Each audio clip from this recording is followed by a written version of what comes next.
Hello, hello, hello. Welcome back to Joe Daddy's Garage. It is Thursday at 3 p.m. and it is the afternoon live stream that I do. I do one on Mondays at 7 p.m. and then on Thursdays at 3 p.m. And with that, I try to catch people in Europe or other parts of the world. And, we tend to have a variety of people show up. The focus on this is classic cars. Mustangs, Camaros, Plymouth, Studebakers, Ramblers, whatever. But in the era, typically 50s, 60s, and mid 70s, let's say, maybe a little past that. But anyway, that's a little crooked there. So what we try to do is talk about, these cars. And if there's somebody has a question or a concern or something that they can't resolve with their car, then we ask if they pose the question or ask a question, and we try to answer it for them. Sometimes I answer the question. Sometimes this is always backwards. I got to point that way. We always have a group of people here with good information, and they jump in and help answer the questions as well. Other than that, we'll get, we may talk about random stuff, try to focus on cars, but we could go off on some tangent. I know we do that on occasion. So anyway, looks like we currently 2 minutes in, we have 8 viewers, 10 viewers. That's good. If you would, when you're watching this, go ahead and hit the thumbs up button. That helps show there's interest on YouTube, and it may get other people to come on and watch as well. So here we are. First up is Greg, checking in from Greg's workshop in Australia. Glad you're here, Greg. Hope all is well. Bob Knoll, checking in. Glad you're here. Crash Rider, greetings from Southern Indiana. Please give me a thumbs up when signing in so you don't forget. Hey, look at that. I'll even give you a bell because that's what I just said. Phil, hi all. I'll be joining the Joe Daddy's radio broadcast today. I'll be joining. Mrs. Boss has a honey-do list for me. So is it I will be joining or I won't be joining? It's got to be one or the other, I guess. But we'll assume. Well, don't assume anything. We have Jerry's Garage, the Money Pit, checking in from Middle Tennessee. And Bill Goebel, hello from Huntsville, Alabama. Glad you're here, Bill. I guess everybody is anticipating what the next video will be. And as I have it edited. I've edited the next video that's going to come out tomorrow at 2:00. So that video is going to show the car. I express in that video, I'm very blunt with it, that the video is not meant to, I wasn't going to show anybody how to mix paint, how to mix clear. I was not going to do that in that video. And my focus totally, bird dogging it, was to get the car painted with as little interference as possible. So that video there's a lot of time lapse stuff going on. It's all relative. And I show the car, of course, and show the, painting and clear coating and stuff like that. But again, I did not drag the camera around. There was too much, I said, I stress out over these things. So I can't sit there and add more stress with the idea of dragging a tripod around and hoping I get it set right and trying to look at it. And no. If I had somebody else in there with me, that would be different. But no, too much stress. I eliminated all those variables. Let's see. Rusty's Mustang Garage. Hello, awesome weather outside. Yeah. Right now it's fantastic outside. I think it's like maybe 70 something degree. It's pretty low, but it's really nice out. Stang Boy 75. Hello, Barry. Hi, everyone. Glad you're here. And we have Gray Hair Garage checking in. Cool. We're going to hook up. We're going to get a look at his fastback, his 70 Mach 1, and the custom build that he did. So we're going to get together. I see it happening at some point. Bob, what do you think about LED lights for the dash in a Mustang? I like them. I do. The gauges that I'm going to be putting into Jade are the Dakota Digital. So it's going to be LEDs anyway. But I do like the LEDs. I think they're much better than the little peanut bulbs or whatever they had in there back in the day. And, I don't know if it's possible. I know some LED kits, and I don't know for the Mustang specifically, but I know some LED kits you can change the colors. So it would be kind of cool if they make something that you could control the colors of your lights in your dash. Um, I know with my Dakota kit, I'm limited to whatever I ordered. I don't even remember what I ordered, but it would be, blue or green or red or something like that. That would be pretty cool to see that. Just my thoughts on it. Back in the day in the '60s, I know Studebaker, they lit up their gauges. Now they were Stuart Warner gauges, and they were green, really pretty looking gauges. But the upgraded cars that had like the R1 package in them, they would have red. They actually had red lights in them to light them up red. It was just one of those feature things that they did, and I thought that was pretty cool. You think about a car in the '60s, they were just lit up, and you could dim them, but to have red lights in there, that was a cool effect. Let's see, Jerry. I received the Dynacorn door for the Mustang. The fender and door are interfering with each other. I think when I move the door back, the reveal will be about 1/8 inch on the B pillar and the fender. That's pretty snug. That's pretty snug. 1/8 inch? That's pretty snug, Jerry. What's limiting you from moving the fender forward slightly? I know there's lots of variables, but is there a limit that's going to allow the fender to not shift forward slightly to help you out with that? I hope you can find some adjustment there, because an 1/8 inch on the B pillar, that's pretty tight. Just saying. Jerry, I put LED lights on my '66 Mustang. I think they are great. Yeah. And I'm so looking forward to having, the Dakota gauges and everything in Jade. I've already shot another video that I have to edit and get out. I painted the dash. Yeah. I got the dash all black. It looks sharp, and then what I did at this point, I'm working on cutting the clear coat on the car. So I painted the dash. Of course, I had to, back mask everything around that because, new car, new paint on the car. So I had to back mask it. The problem with that is when you're doing cut and buff, you're going to sling compound or whatever around. So like I have an old apron that I wear to try to keep it off of me.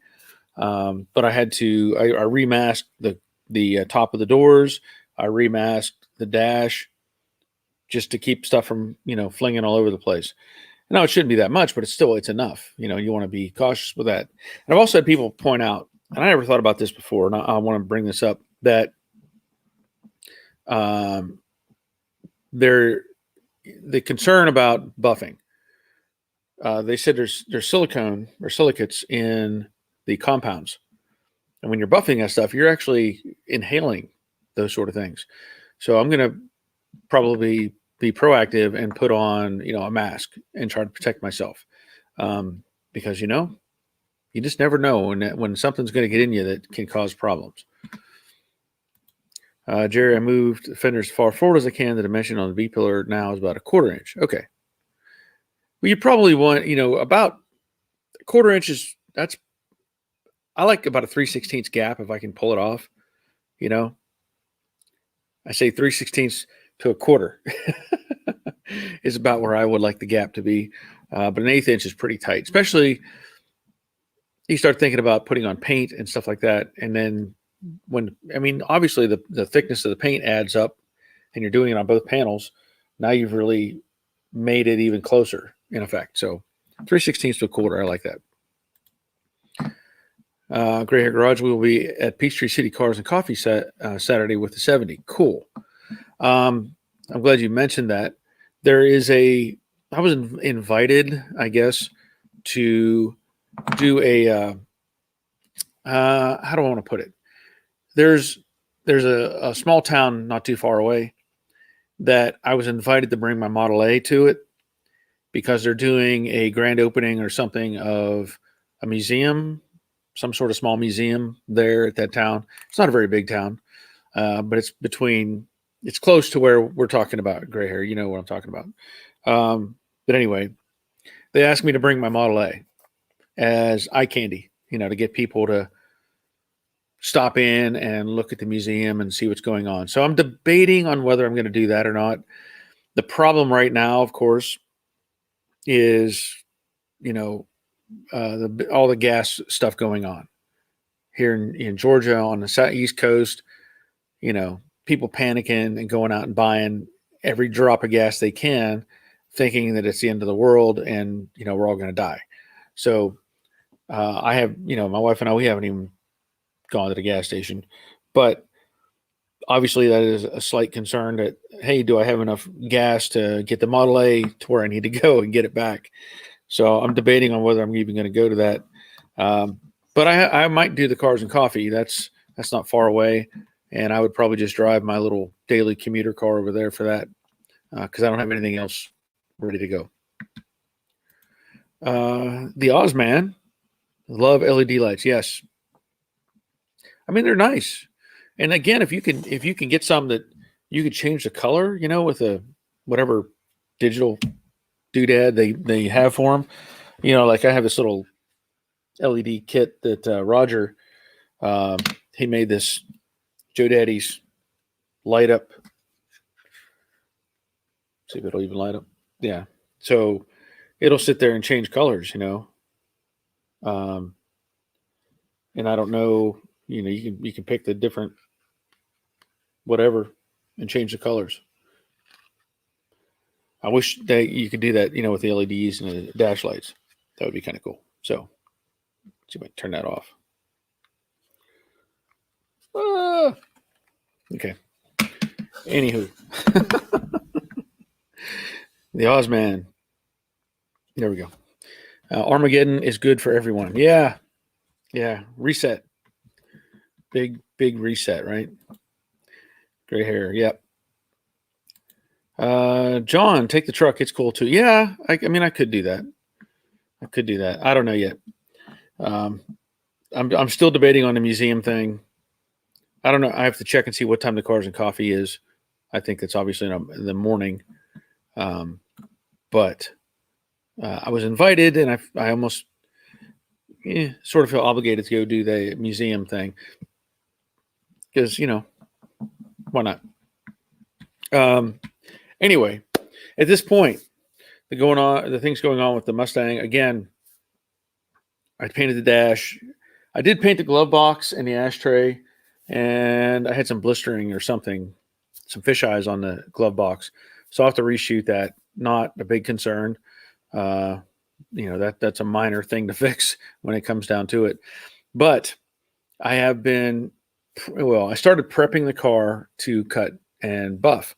So what I did is I pulled the door latches out and I blasted them, cleaned them up, and I just sprayed them with a silver paint. I'm not worried about the special coating or whatever they had on them back in the day.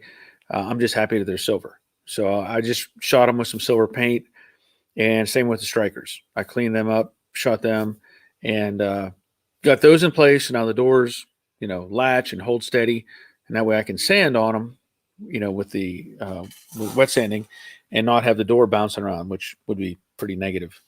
And from there, once I get all the high stuff down, then I'll go back and of course, buff. Now, I'm going to make a video on that, I think. I'm sure I will. But what I'm trying right now, as of today, I'm just working on one side of the car. And the idea being I can address and make it finish out, basically try to finish out one side of the car. And then I can do a comparison and say, this is what I started with on the driver's side. This is what it looks like. So might give you some insight.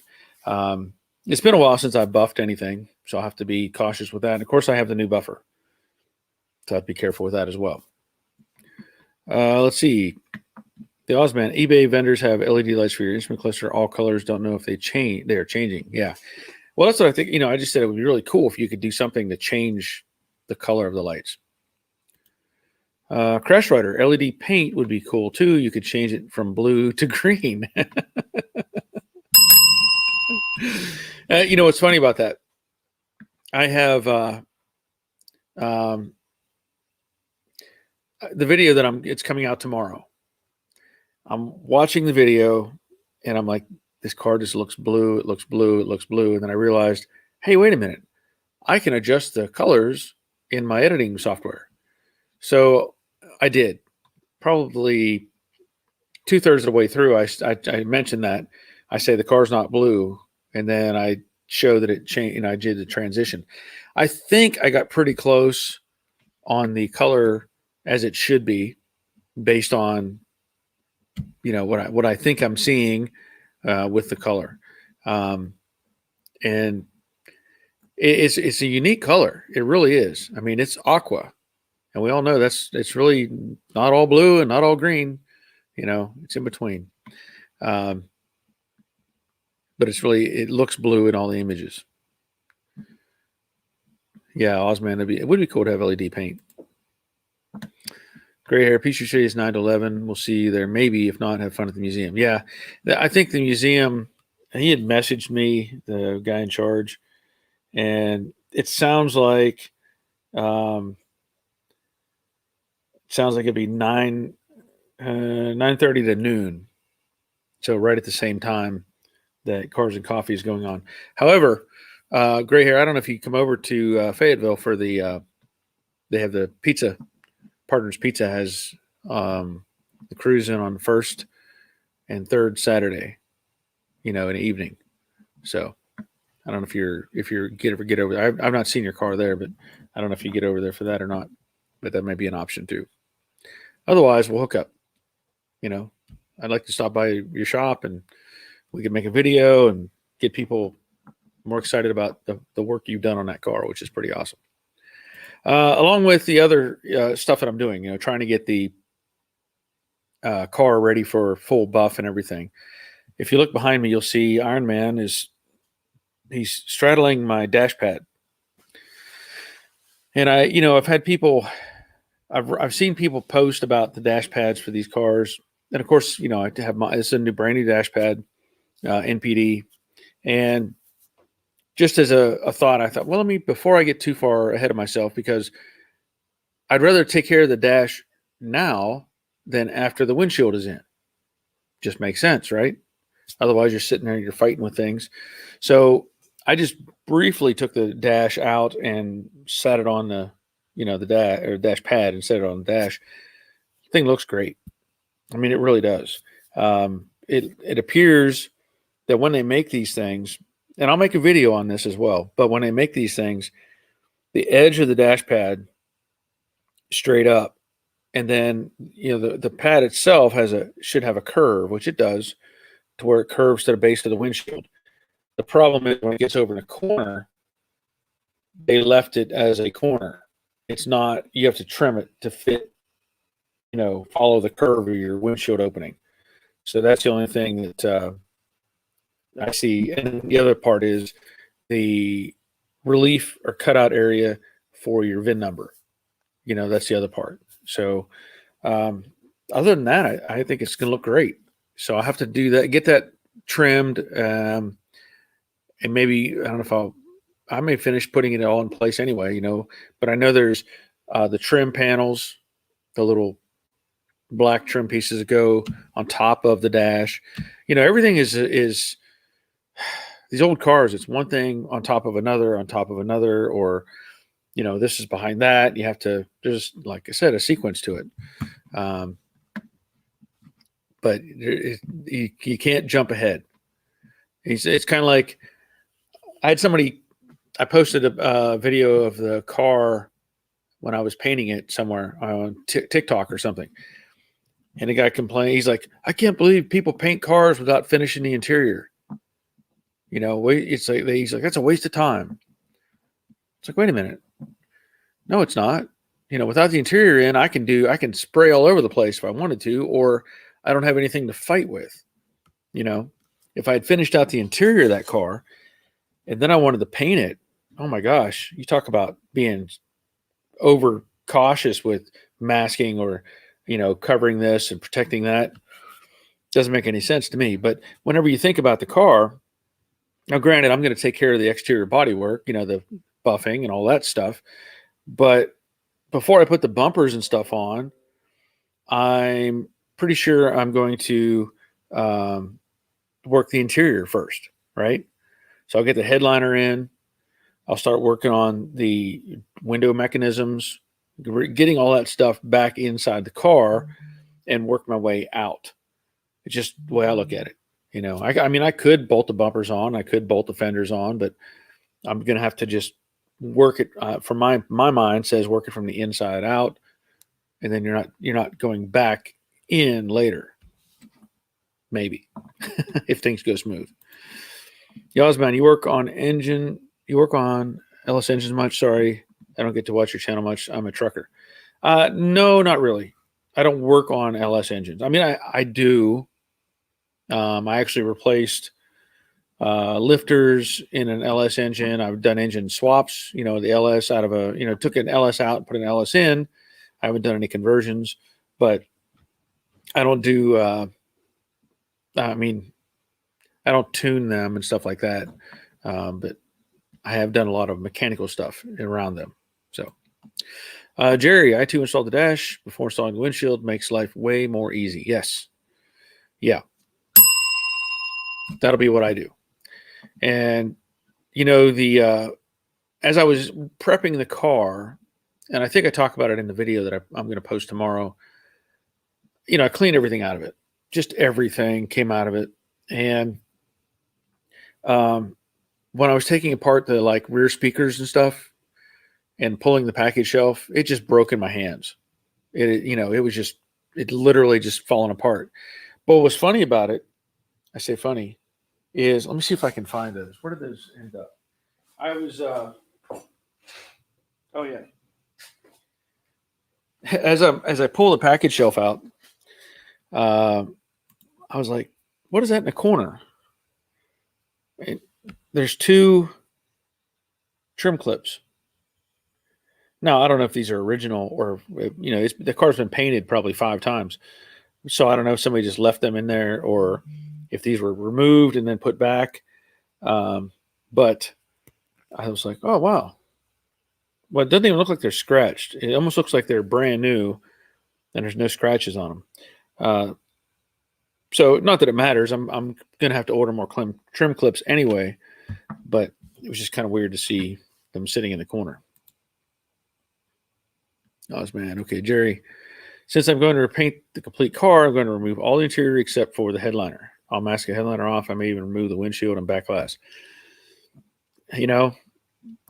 It's not a bad idea. I don't know.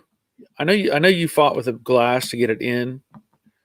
The reality is you can trim the glass. You can remove it if you want, but I'm just saying if you've got everything clean, to where you can mask it, you might be further ahead to leave the glass in the car. The reason being your trim, you can still spray around the edge and get the color you want down inside there. And then you don't have to fight with it again.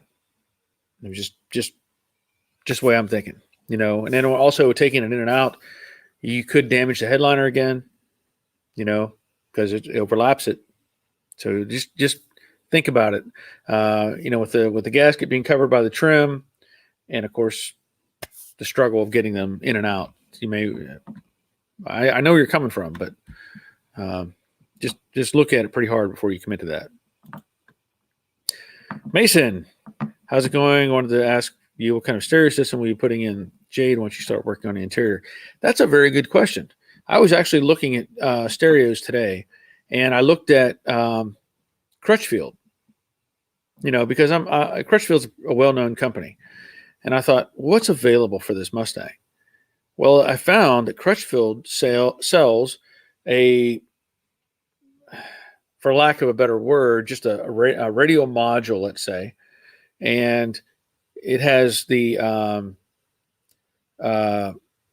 the knobs, and you can actually adjust the width of the knobs. It's like they're little. It's like they're not connected to the radio. It's like they're a wire connection, right? So you can adjust the width to match your car. So if you had a different, truck or car or whatever.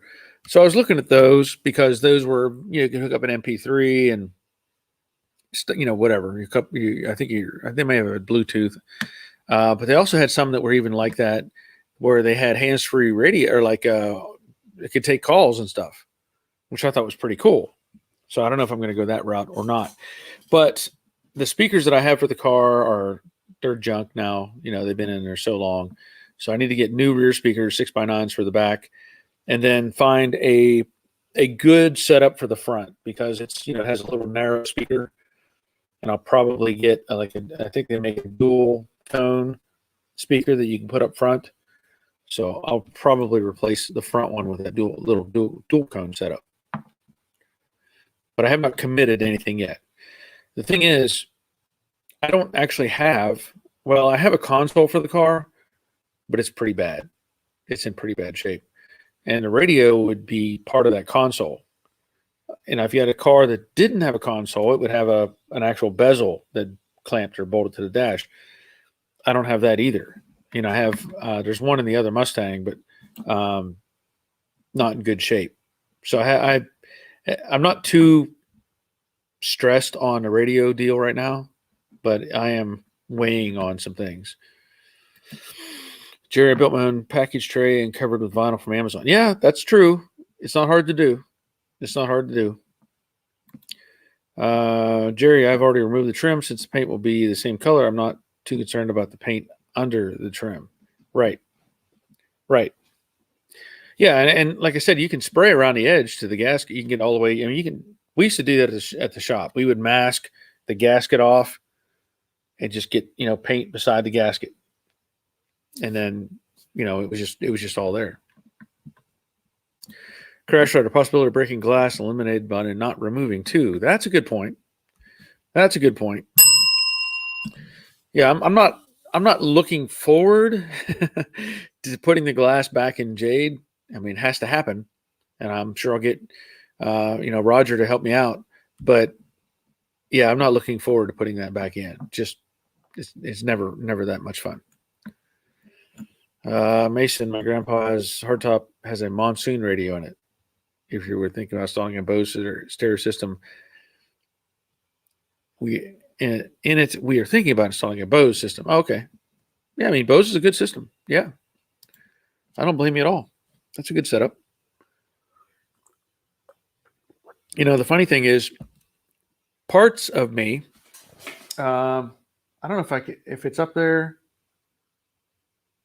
somewhere, and it might be in my house garage.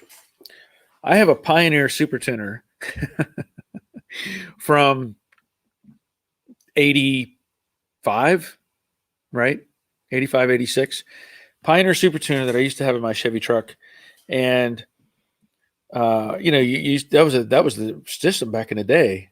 Ooh, you got a Pioneer Super Tuner, or Super Tuner 1, 2, or 3, right? So the Super Tuner that I have, it's a cassette, has auto reverse. Got to have auto reverse on your cassette.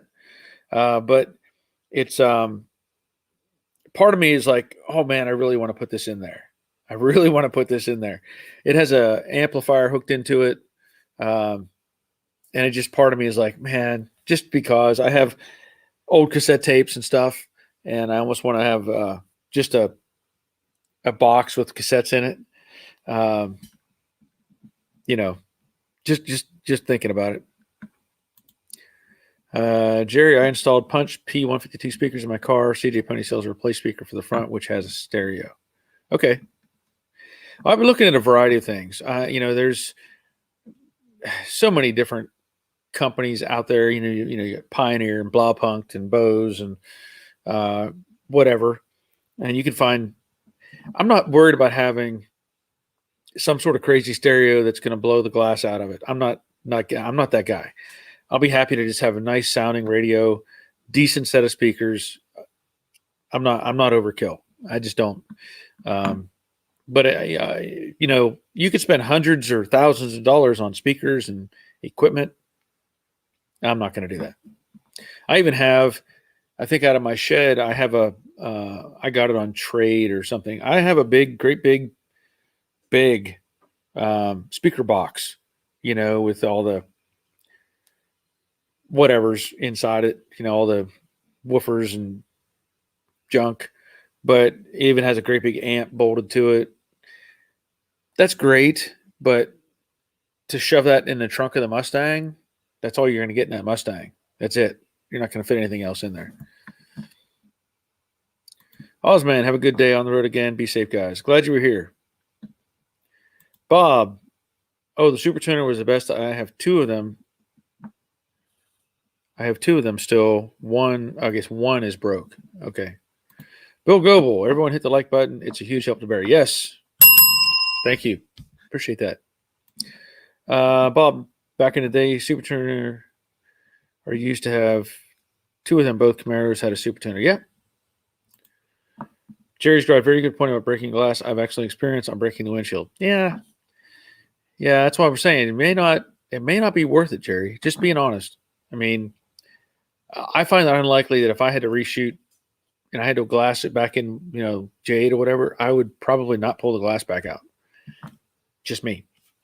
Now you got me curious. I got to see if if my Super Tuner is still up here, because it might be in my house garage. I know I had, it must be in the house garage. I'm not going to go up there and get that. But it's, the classic Super Tuner. Rick Stevenson checking in. Glad you're here. Nice to have you. Yeah, if you, I don't know if you've been following along, Rick, but I'm starting to cut and buff on Jade. Starting to cut, and it's looking good. Of course, there's all that effort pays off, and it's looking good. So hopefully I can get. As I said, I have a video coming out tomorrow with the paint stuff on it, and then I'll do another video on the dash, prepping and painting the dash, and then the next video, it will probably be the cut and buff, but it could be the dash pad. I'm not sure yet. We'll see how it goes. Either way, there's more to go. Lots more to film and edit and create and get out there in the world. Okay. Getting messages on the side as well. So, the other thing, I said, I blasted the latches and stuff. Oh, let me bring that up, because Robert Adams, when he was here, the Infernal Craftsman, and he helped me with Media Blaster. I did a video on that. It's on the other channel, the workshop channel, where we put lights inside of that Harbor Freight blaster. Let me tell you, world of difference. The light that was in there was just terrible. It was just terrible. We put in those little LED lights, and we got the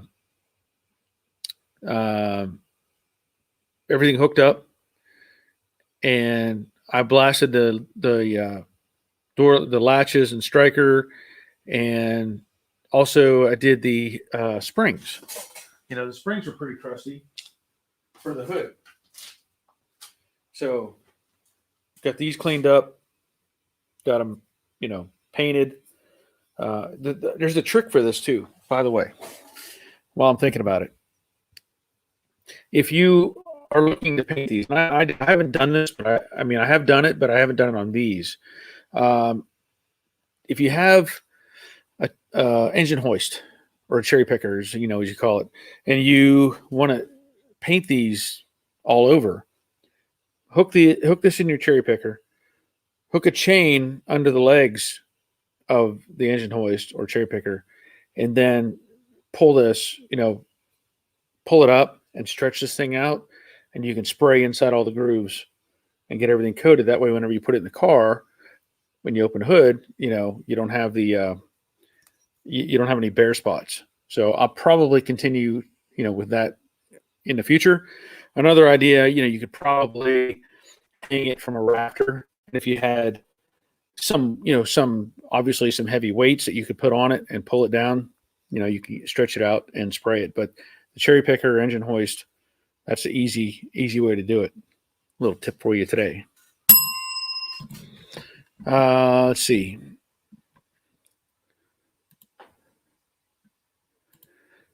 We have Kevin. Hi, Barry. Have you had any experience with MIG welding on a panel that was previously brazed on? I had a video that said it is a real pain. Yeah. I mean, I've done it, but when I've done it, I've also removed the braze. I've just ground it off, and then welded it. But the difficulty with braze, and you try to weld, is it's a contaminant at that point, so it's gonna spatter.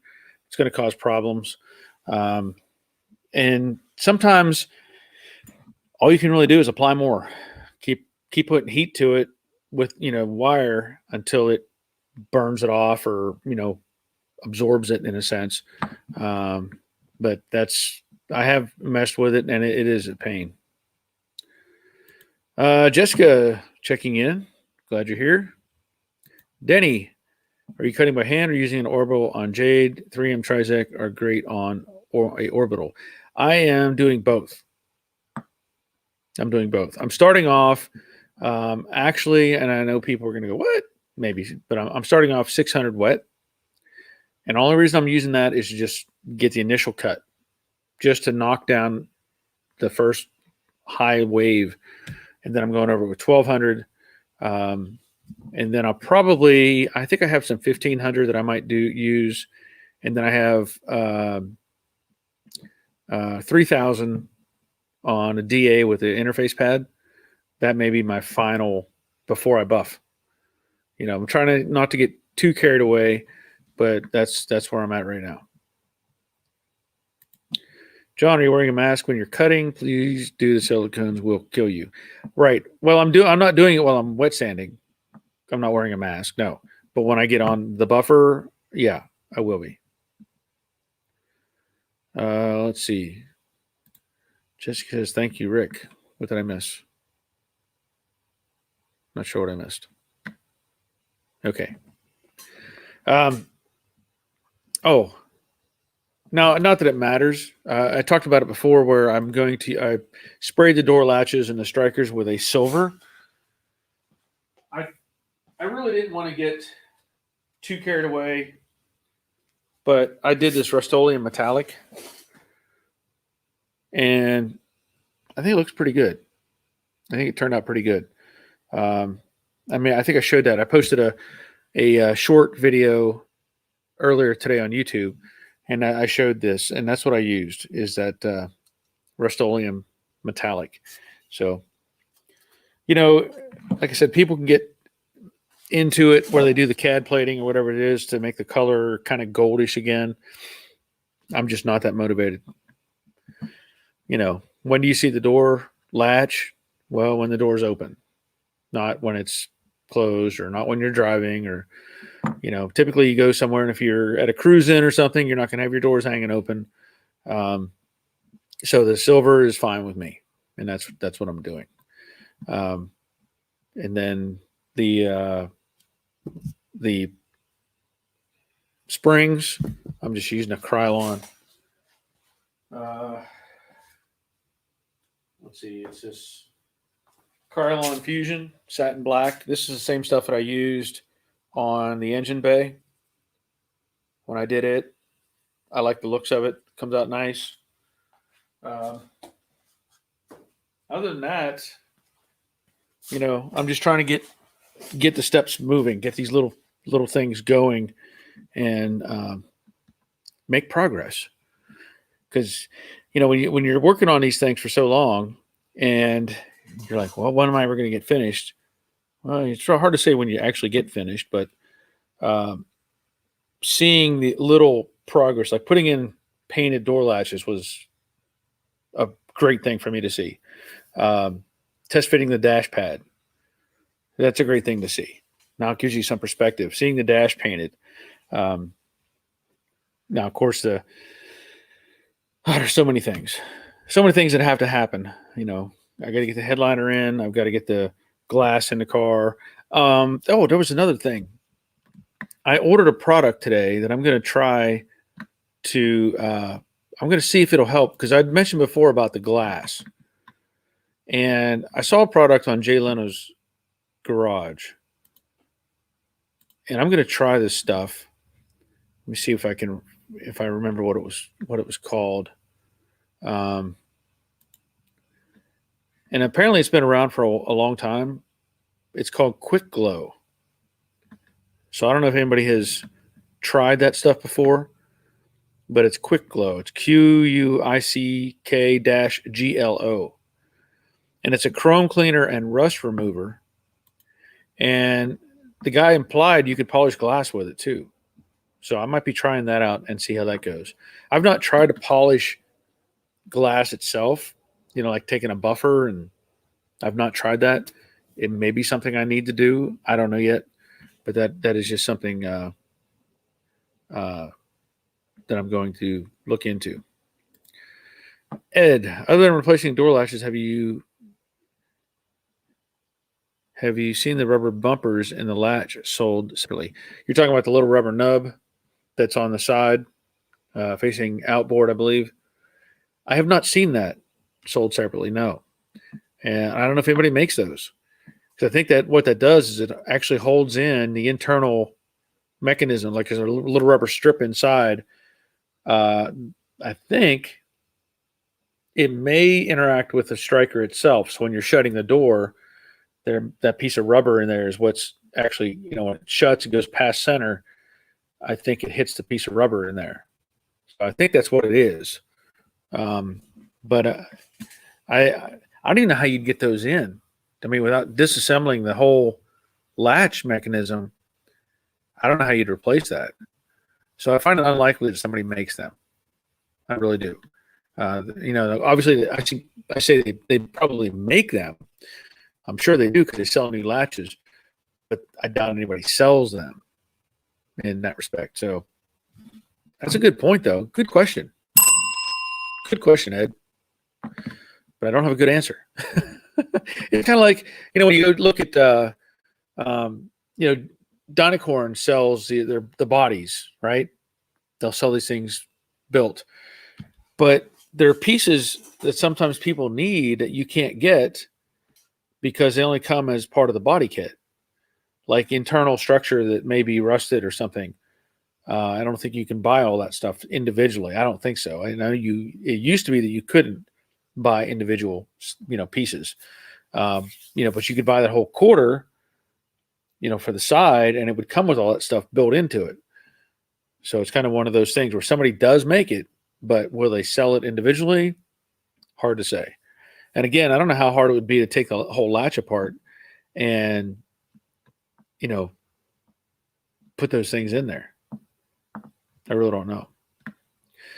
Otherwise, let's see here. What else do we have going on? Not a lot. I know we have 31 watching. That's good. That's good. I'm trying to think if there was something else that I was going to address. Oh, yeah. I March Indy had dropped off this little gun bud or gun light. I guess it's gun bud. Yeah. This thing was handy when I was spraying the car.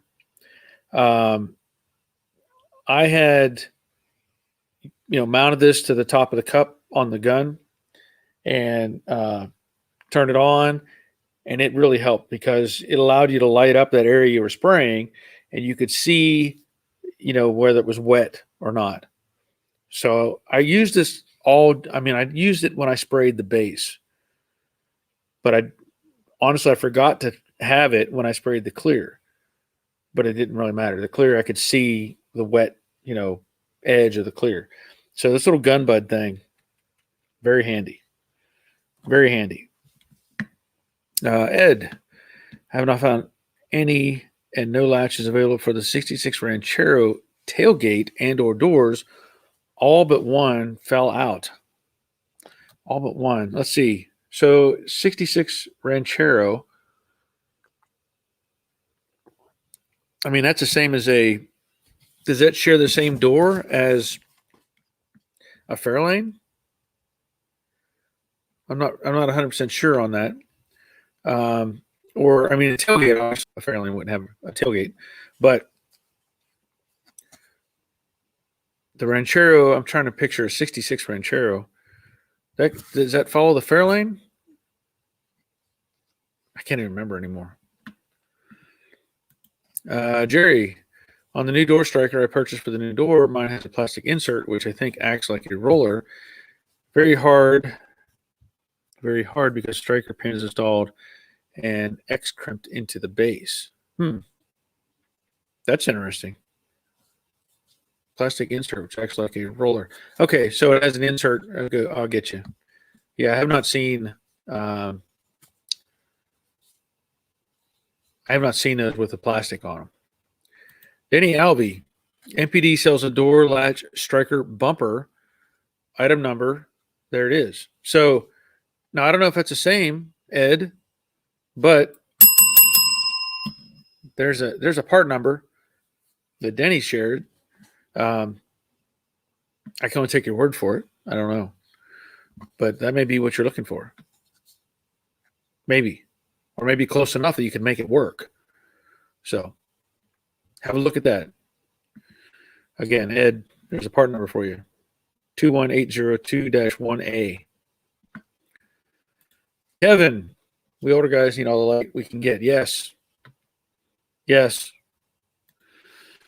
And Falcon. Okay, so the Ranchero follows the Falcon. Okay. Karsten checking in. Glad you're here. Jessica, there's also McGuire's Plastex. It's for plastic headlights, but if the scratches are fine, it should work. Also good for old CDs. Well, that's interesting. Never thought about polishing up a CD. I didn't know that was possible. Good to know, though. Okay, we're at 48 minutes, and I know that I might make it an hour today. I might not. I want to get this car going, get it together. So, that's obviously going to involve continuing to work on it. The big concern around the country, well, around the East Coast anyway, is this whole gas thing. And I don't know how it is where you're at, in different parts. I mean, Jerry might be affected by it. But we've seen some crazy stuff around here. People filling up water tanks with gas, people filling up tons of gas cans. Crash Rider. It could be. I mean, it's probably. I'm sure it's mine. The Wi-Fi thing has been still acting up, but sorry for any delay on this. But anywho, people are filling up anything and everything with gas and just hoarding it like it's going to not be here tomorrow. And it's crazy. People they're going and buying 5-gallon or 6-gallon gas cans, 5 or 6 of them at a time, and filling up the back of their, put them on the back of their SUV or whatever, and just filling them all up. It's like, come on, people. Everybody needs gas, and you can't just take it. How is taking all of it helping? Whenever you have people that going to work or whatever, they need to have gas. But these people were just, I'm going to hoard it. I'm going to hide it. I'm going to keep it forever. No, you're not. Jessica talking about CDs. Yeah, that's true. Games, yeah, they get beat up. Jerry, the most strange gas fill is into a trash bag. Jerry, I don't understand it. I saw one picture today of a woman who took a big, like a storage tub, right? Like, I don't know, 15 inches deep, 2.5 feet wide, something like that. Big blue storage tub. She had it on the ground behind her SUV or car, and she's filling it up with gas. I'm like, what's your next step? What is your next step? You're going to put the lid on it, which doesn't seal anything. And then you got to put it in the trunk of your car and then drive somewhere.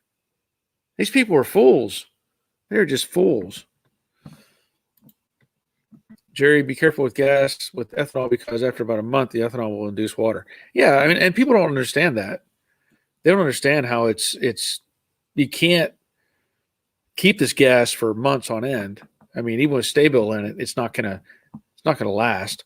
But I just don't understand the end game. You know, what are you gonna do? Why are you so important that you're gonna hoard 40, 50, 60, 70 gallons of gas or 100 or whatever? I don't get it. Mustang Mike got some toilet paper to trade for gas. People are nuts. Yes. Yeah. I mean, it's, you know, I drive that little Honda Fit. Thankfully, you know, it gets 30 miles to the gallon. But it only has an 8.5 gallon tank, or a little over 8.5. But, you know, I didn't even fill it up. I'm not going to worry about it. One of the things that was, I saw funny, some guy posted on TikTok. He says, you want to have some fun? He said, go buy 4 or 5, you know, gas cans, like 2 or 3 gallon or 5 gallon, whatever gas cans. He says, get a bag of sugar and dump it into cans, put some water in there, and then just leave them sit on the back of your truck at a parking lot. And he said, you'll find out who the honest people are. And the ones that aren't honest, they'll find out what they get when they put sugar and water in their gas tank. I was like, okay. We'll eliminate some people off the road. Rusty, lower 2 to 3 inches of inner wheelhouse on a 6.5 coupe is rotted along with lower rear portion. What are the options? Just replacing the lower 3 inches of the inner wheelhouse or go for the full replacement?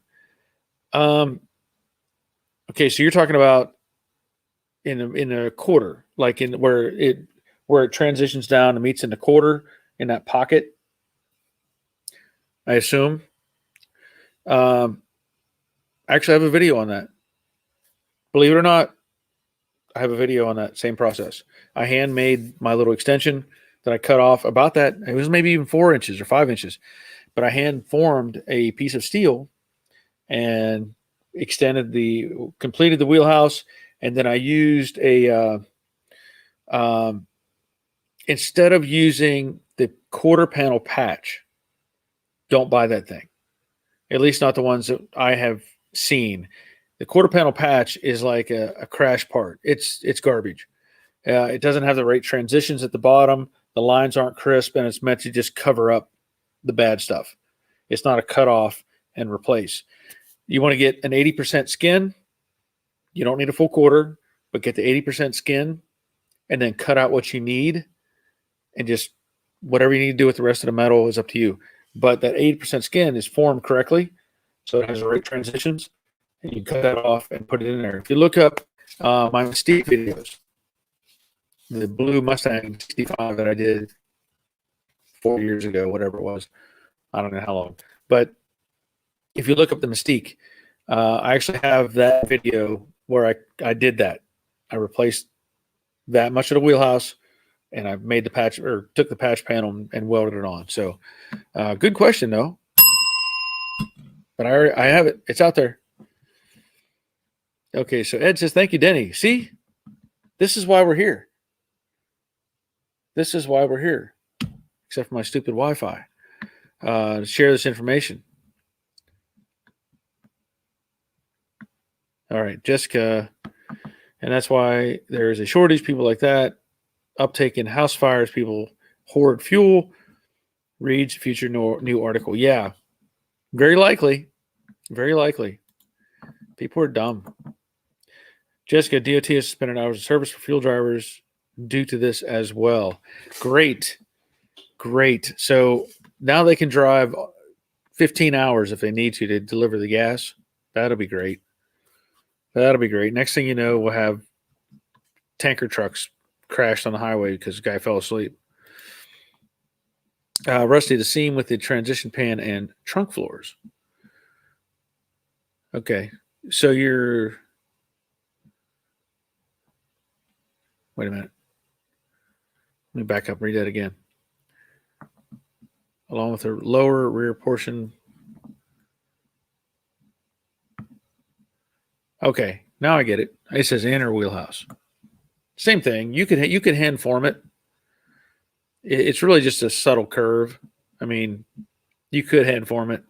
The inner wheelhouse, I mean, those are a bear to replace, honestly, because they're so interconnected with everything. I mean, I've done it, but if you're satisfied with just doing a short patch on that thing, you'll be fine if you can hand form it. But yeah, those things are tough. And if I can leave them in, I'll leave them in. Let's see, Dave. I do that gas can trick. Always leave one sitting out on my vacant property. Yeah. Now this guy was talking about actually filling them all the way full with water and sugar. And then people would think, oh, it's, well, most people, I would assume everybody knows that gas has a unique smell. So I think you might want to add some gas to it just to help the smell, just to help it have that odor that they go, oh yeah, I've got 5 gallons of gas for free.